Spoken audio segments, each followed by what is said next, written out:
ડભોઈમાં form ચકાસણીના અંતે ચૂંટણી જંગનું ચિત્ર સ્પષ્ટ થયું હતું. ડભોઈ નગરપાલિકામાં કુલ 36 બેઠકો માટે 133 ફોર્મ ભરાયા હતા, જેમાંથી ચકાસણી દરમિયાન 35 ફોર્મ રદ કરવામાં આવ્યા છે. હવે નગરપાલિકાના જંગમાં 98 ઉમેદવારો મેદાનમાં રહ્યા છે.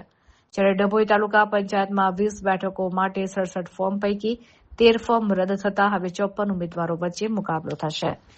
જિલ્લા પંચાયતમાં ડભોઈ વિધાનસભા વિસ્તારમાં આવતી જિલ્લા પંચાયતની 4 બેઠકો પર 18 ફોર્મ ભરાયા હતા, જેમાંથી 6 ફોર્મ રદ થતાં હવે 12 ઉમેદવારો ચૂંટણી મેદાનમાં છે.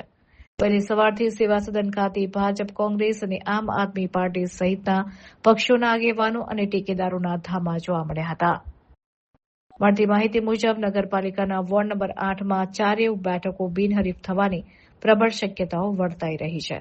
જો કે આ અંગેની સત્તાવાર જાહેરાત આવતીકાલે થશે. 15 એપ્રિલના રોજ ફોર્મ ખેંચવાનો અંતિમ દિવસ છે. સાંજે ખબર પડશે કે ખરેખર કેટલા ઉમેદવારો મેદાનમાં રહે છે અને કોણ મેદાન છોડે છે. ત્યારબાદ જ ખરા અર્થમાં ચૂંટણીના ગણિત અને પક્ષો વચ્ચેની સીધી ટક્કરનું ચિત્ર સ્પષ્ટ થશે.